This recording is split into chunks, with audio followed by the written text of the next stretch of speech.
Hi, I'm Brandon, and I'm back to do a commentary on Joshua Tuttle, who's a pretty much unknown predator from the Ohio sting.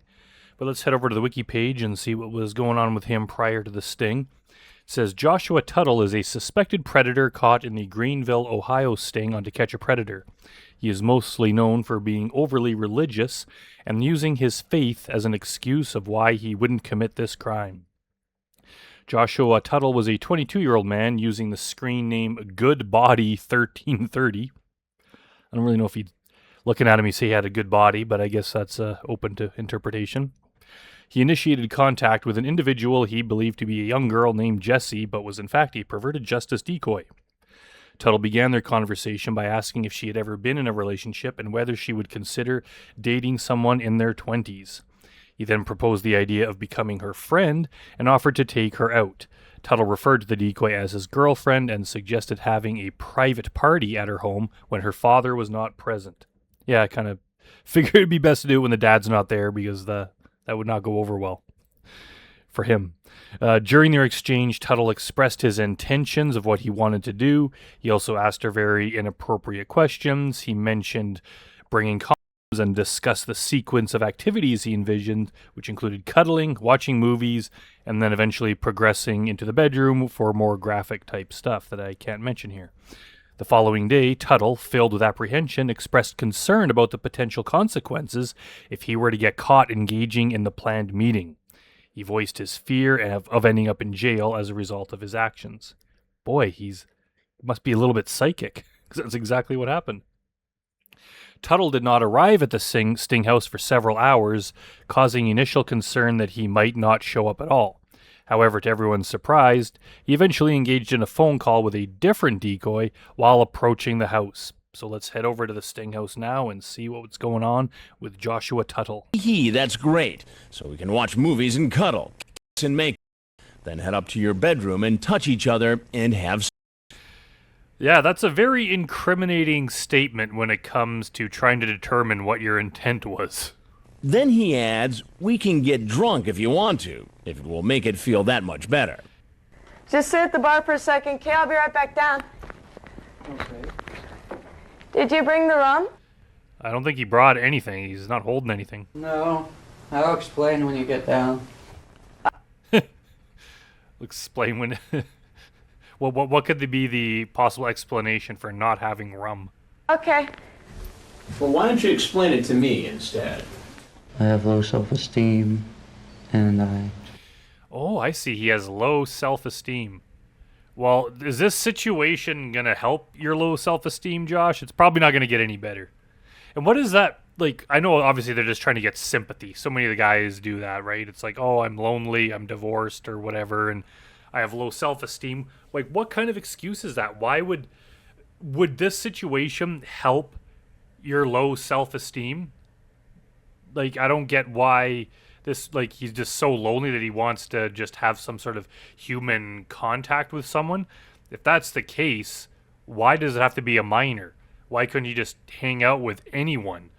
If you're going to go online and chat up a minor, you could have just used that time to go and find some sort of other activity to do. There's all sorts of groups that do stuff that you could find online. There's meetup groups. You go hang out at a bar. Like, there's anything you could do. Just watch. I mean, I don't think YouTube was a big thing back at this time, but there was other things to do than this. But he has low self-esteem, so that means that you all of a sudden become attracted to and like what there's obviously no connection between those. It's such a stupid excuse. He's just trying to get sympathy for how pathetic he is.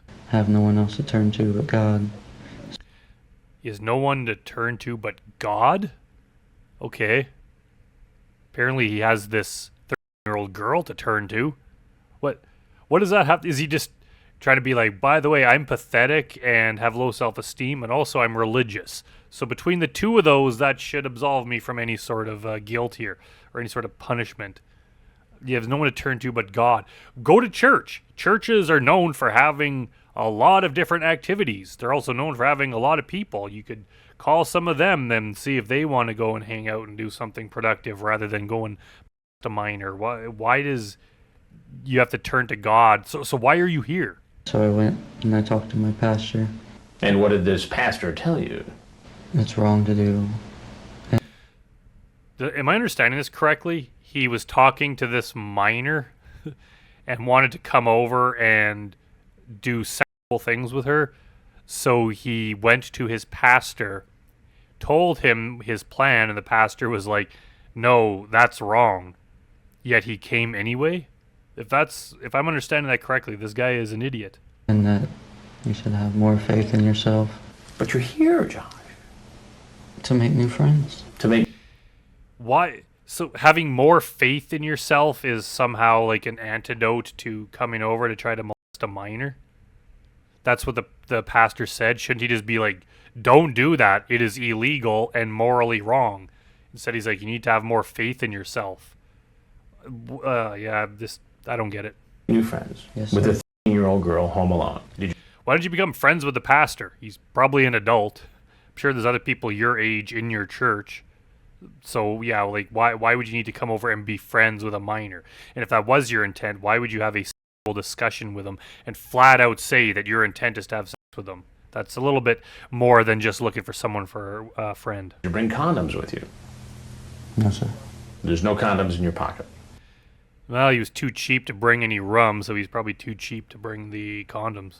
I have one, but that's just... Oh, do you have any condoms? No. Well, I have one, but yeah, okay. Okay, so that's one lot. I carry that with me all the time. But you said you...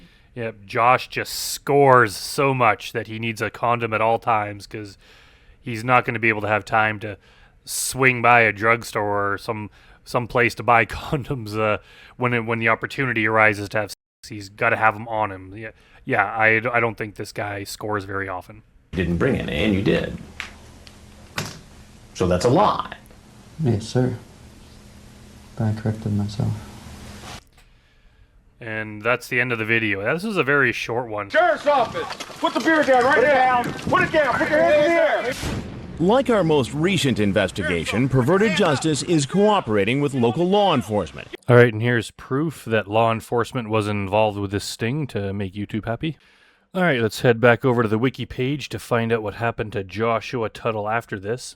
It says, after his arrest, Tuttle was charged with a 4th-degree felony, and on October 25th, 2006, he was found guilty of the charge. As a result, he received a sentence of 1 year with 30 days to be served in a local jail, required to register as an offender for a period of 10 years, and complete 40 hours of community service. He received 2 years of community control as part of his sentencing. These 2 years of community control came with the condition that they could be extended up to 60 months if Tuttle violated any of the imposed conditions. The conditions of his community control included intensive supervision, providing proof of a high school diploma, maintaining employment, completing a drug and alcohol program, and participating in a sex offender program. Furthermore, he was responsible for covering the investigation costs, totaling $1,477 within 24 months, and the court costs within 12 months. Tuttle successfully completed his community control in 2008 and was subsequently removed from the registry in 2017. So at least he received some form of punishment for it. All right, well, that's it for Joshua Tuttle, so thanks for watching, everyone, and I'll see you next time.